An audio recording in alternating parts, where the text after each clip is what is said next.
Hello, Rob from Fountain Pen Journey with my review of 2020 fountain pens and the predictions for 2021. Now, what I'm going to do is start off this video with my Christmas 2020 fountain pen haul. So I've got a few pens and inks to show you.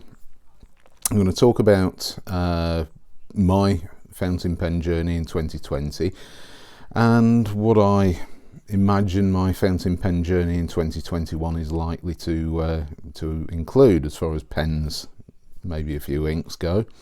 So we'll start off with what I got for Christmas. Let's start with the inks. And Diamine ink, lovely little bottles, very cheap. Pumpkin, nice darkish orange. Really nice ink. Tried an ink sample of this, really loved it. So a bottle of that for Christmas. And another one from Diamine, which is from, I'm going to get this wrong, this is Cult Pens. This is one of their Diamine iridescent Herbert.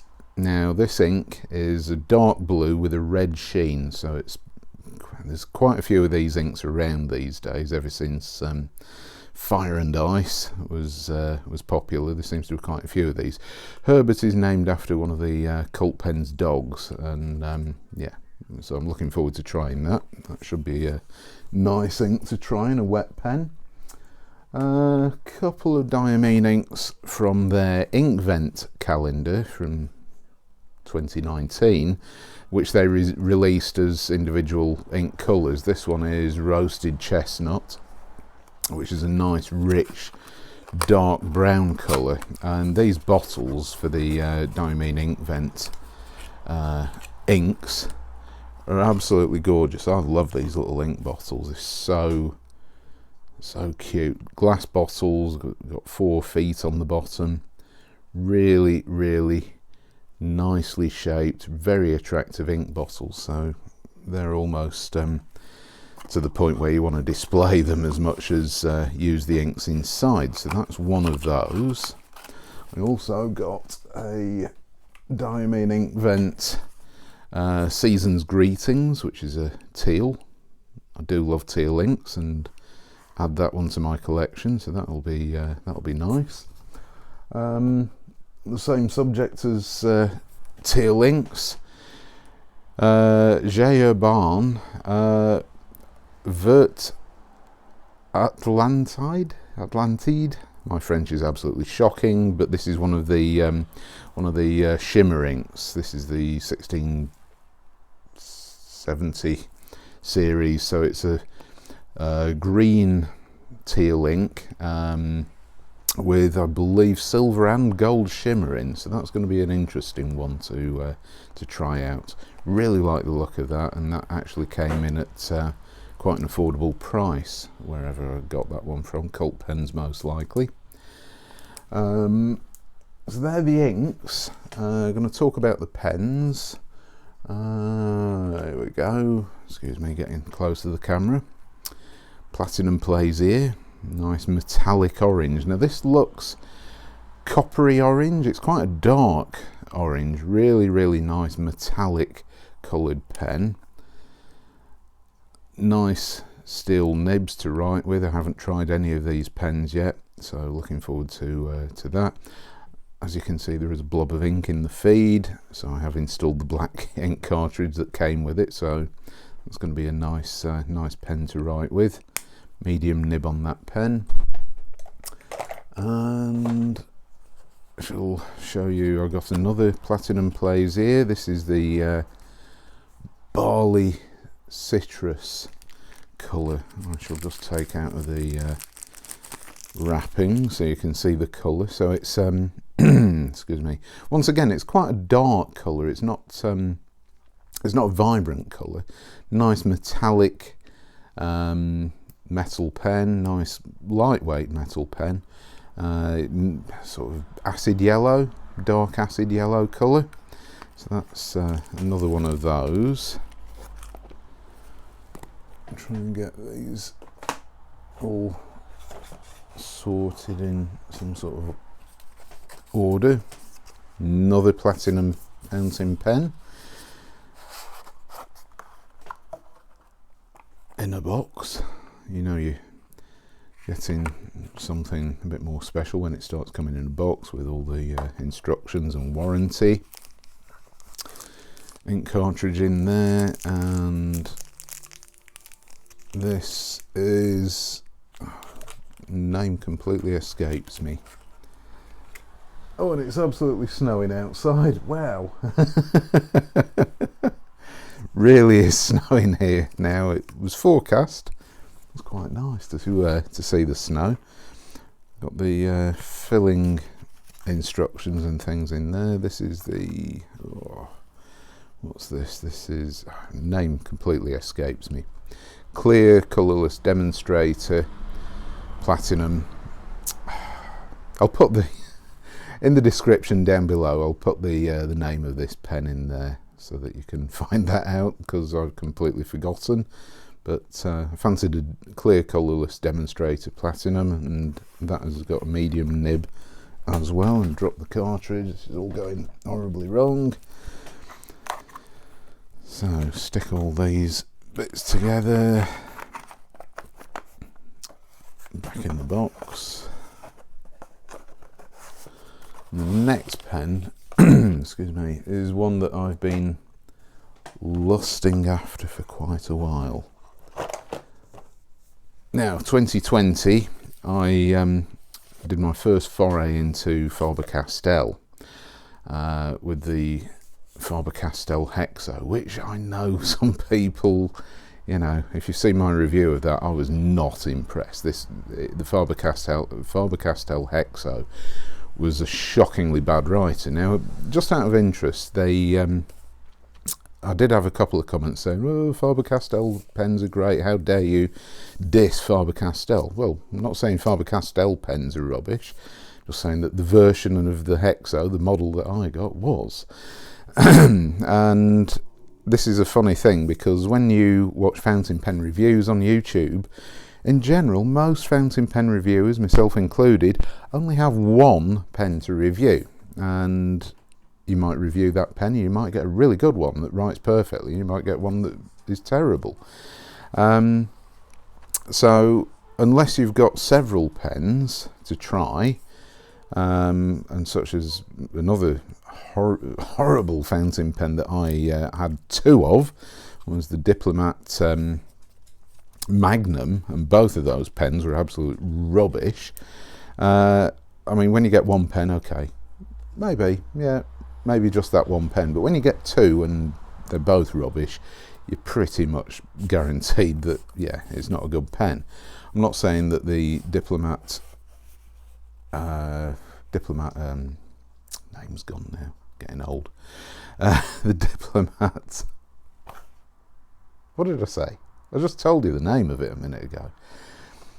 That's gone completely now.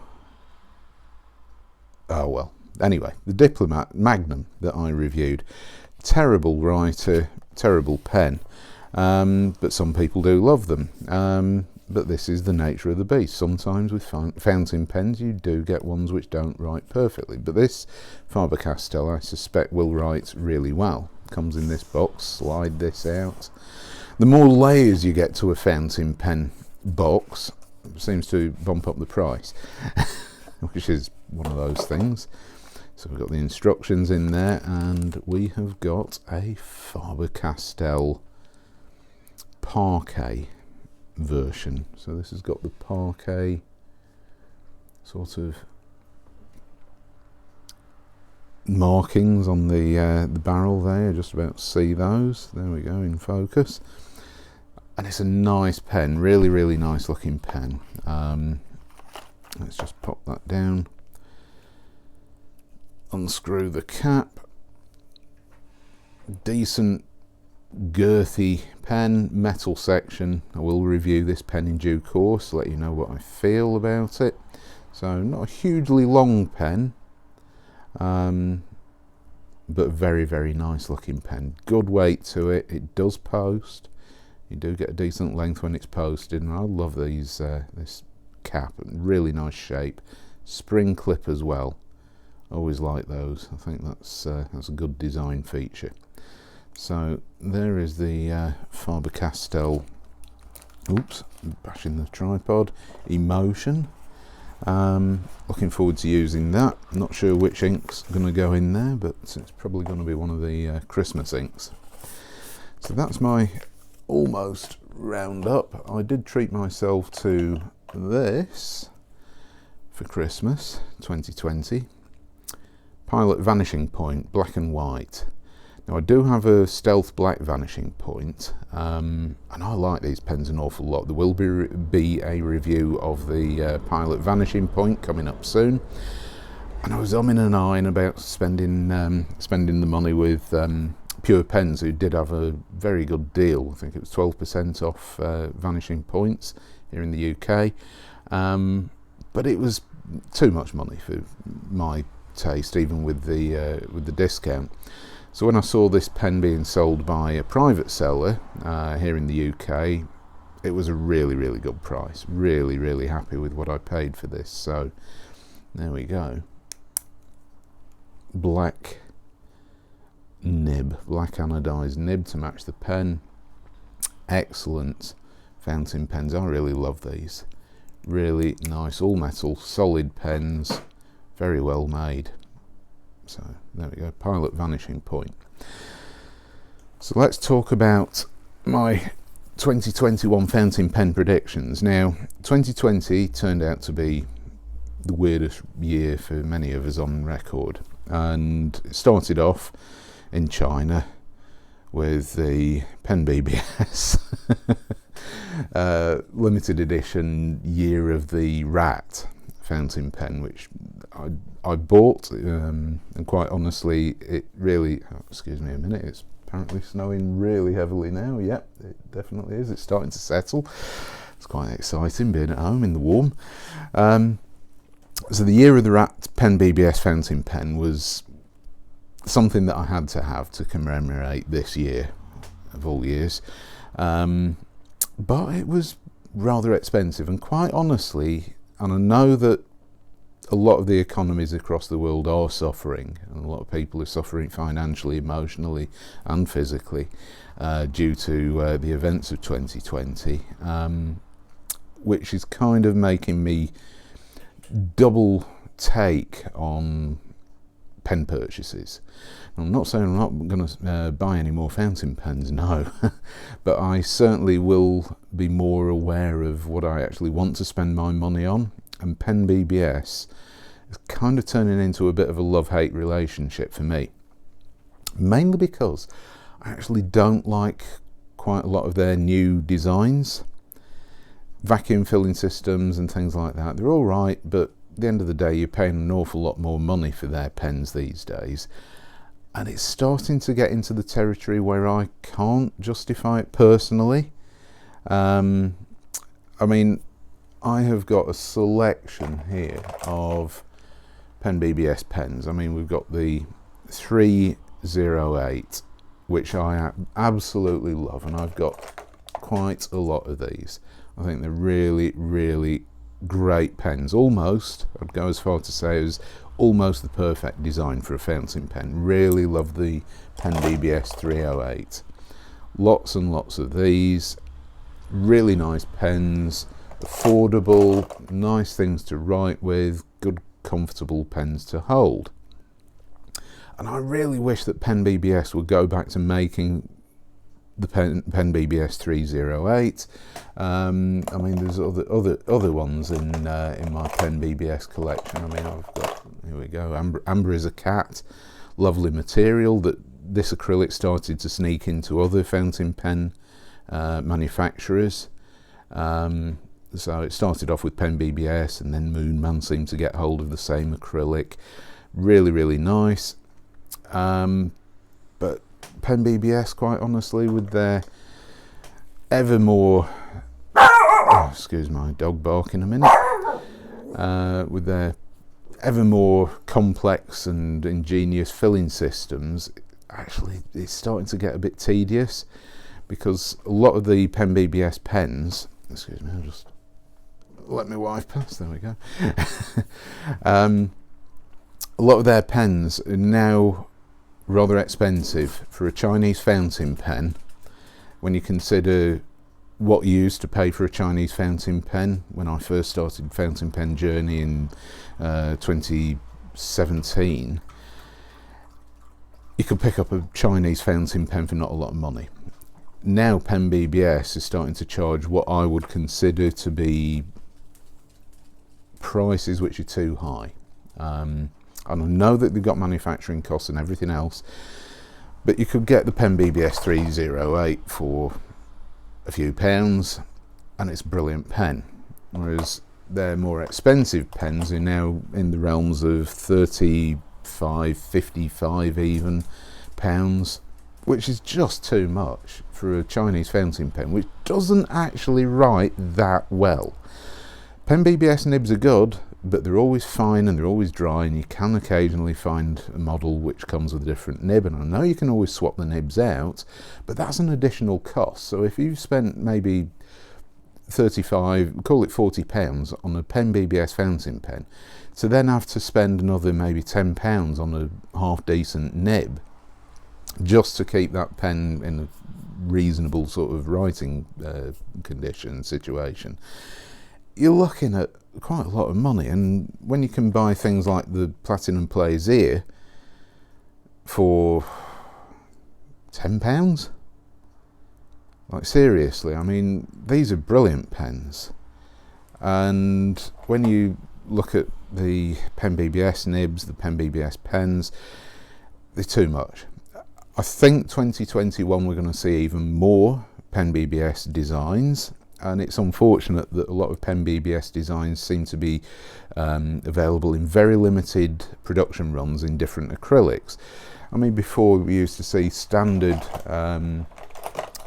sort of colours like this Pen BBS-3008 in strawberry, and you could get all of the different models in strawberry if you wanted it, whereas now Pen BBS seems to have this race where there's a new design. People hear about it on the Taste the Rainbow fountain pen group on Facebook, immediately go out and clear the Etsy store of all of the Pen BBS pens. So unless you're there in the first couple of hours, you're never going to buy one of those individual acrylics of the designs, which is a real shame, because rather than being a production, it seems to be more of a limited run.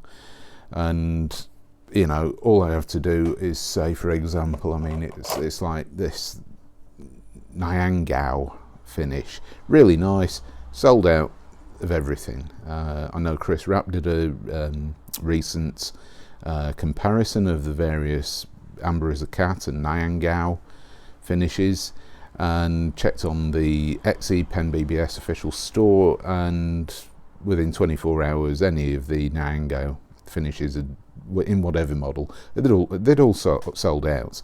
So you kind of on this thing where you have to pull the trigger immediately. And when you're looking at a pen that costs maybe £50 or £40, you know, you've really got to really love Pen BBS pens. And I know a lot of people do, and a lot of people do love the ingenious filling systems like magnetic fillers, things like that. But quite honestly, I much prefer a cartridge converter Pen BBS-3008. It can be eyedroppered, so I've got two options, well, three options if you want to use cartridges as well. And it's a good design, I like it, it's comfortable.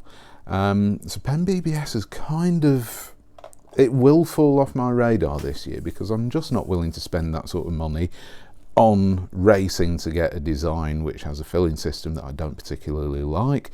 Vacuum filling fountain pens, I like them, but I like a clear, transparent demonstrator vacuum filling fountain pen, mainly because they are such a nightmare to clean. You want to be able to see that you've got the ink out, because it's tricky to kind of get the ink out of vacuum pens. So Pen BBS is not going to be one of my main focuses this year. Moonman, on the other hand, have had, I know there's been a few copies, and I should imagine we'll probably see a few more copies of other manufacturers' designs from Moonman this year, in 2021. But their pens are, the love-hate relationship isn't quite there with me on Moonman fountain pens, mainly because they do actually produce good quality fountain pens. They're more affordable than Pen BBS fountain pens. They often use the same acrylics or even different acrylics, which is, you know, nice to see.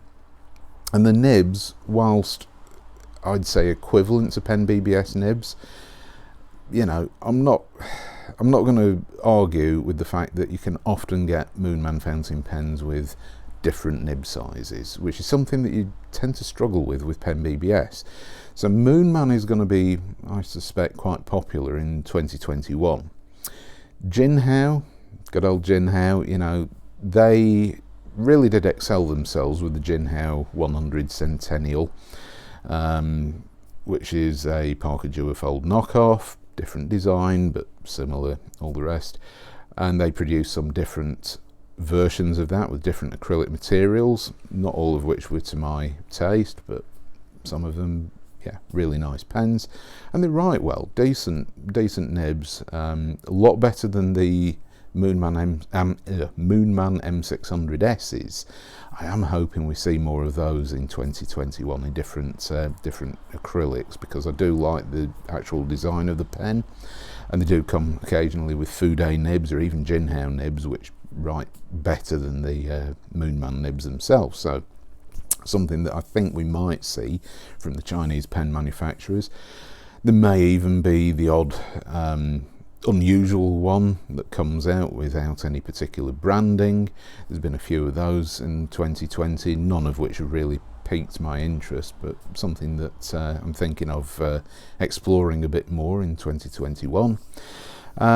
Delight did actually produce some new fountain pens, which is nice to see, because Delight fountain pens, in my opinion, are really good.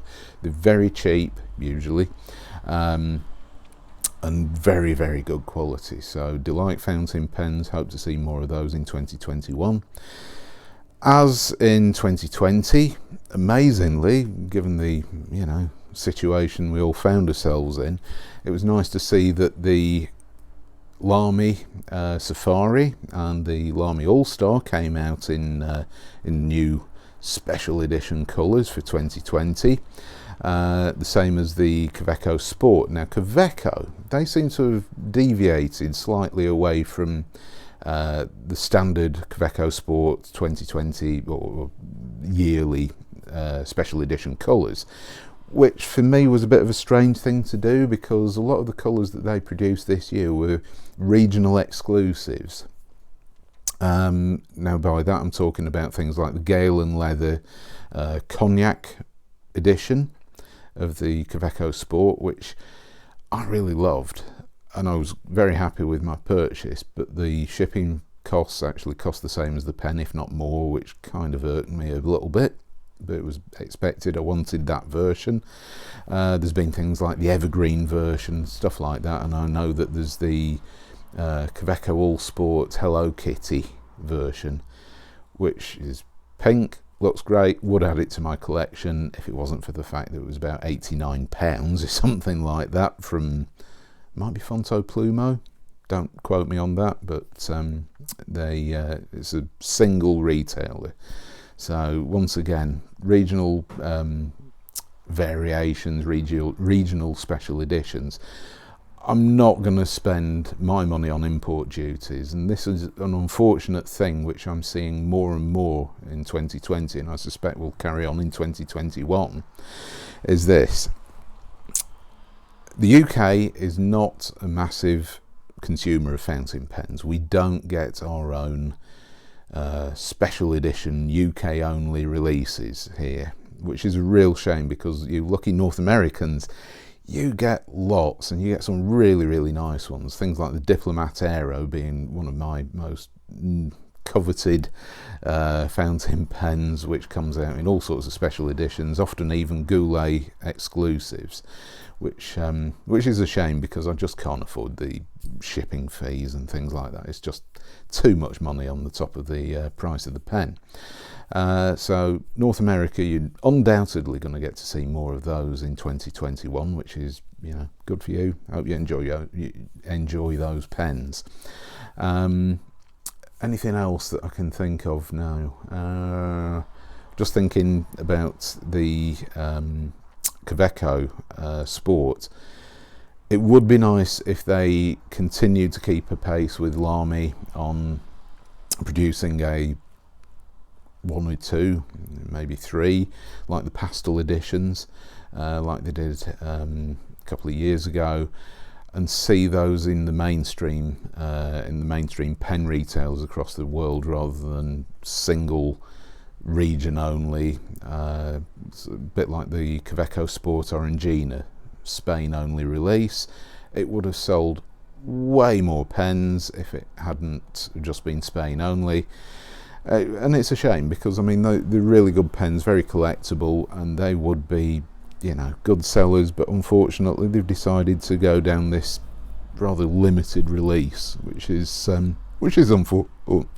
unfortunate. So 2021, what am I going to spend my time doing? Well, obviously journaling, using different inks. I'm doodling way more with fountain pens these days. I'm really loving using Fude nibs. I struggled to get to grips with those for maybe a year and a half, and now I actually really enjoy writing with Fude nibs, and I'd hope to see more of those. And thankfully the Chinese do occasionally produce pens with Fude nibs, so that's something which I'm undoubtedly going to go for. Other pens, depends what comes out of the manufacturers. I mean, it's good to see that 2020 didn't stop production and design. It's nice to see that the fountain pen world is still progressing, and I suppose it should hopefully progress even more. With more people working from home, they may be more inclined to use their fountain pens at home, which they didn't use in the office previously. You know, if you've got a Visconti Homo sapiens or something that you would dread taking to work in case it got lost, stolen or damaged, you've now got the option of using that at home as your everyday writer, which is a nice thing. You can also use the wild and wacky inks which are out there, rather than just stick to blue and black. So we can explore the world of inks a little bit more in 2020 for those people who are working from home. And I'm just thankful that we've got through 2020, and I'm sure 2021 is going to be a better year. It's going to take time, but I think overall in the world of fountain pens we're still in a good situation. We haven't seen any pen retailers fold, thankfully, here in the UK. We've still got them, and we're seeing even more custom made fountain pens. I know that if you follow the UK fountain pen group on Facebook, there are some great pen turners out there, and they're getting hold of some good acrylics, and they are producing a very small handful of fountain pen models, if you like, their design in certain acrylics, and they sell out really quickly. So, you know, it's good to see that there's that innovation and skill here in the UK, and I'm sure the same goes for other places in the world as well. So I shall wish you all a very happy and much better 2021. May it be full of fountain pen fun, and not quite as arduous as 2020 has been. And wish you all the best. So thanks very much for watching. I shall see you next time. Bye.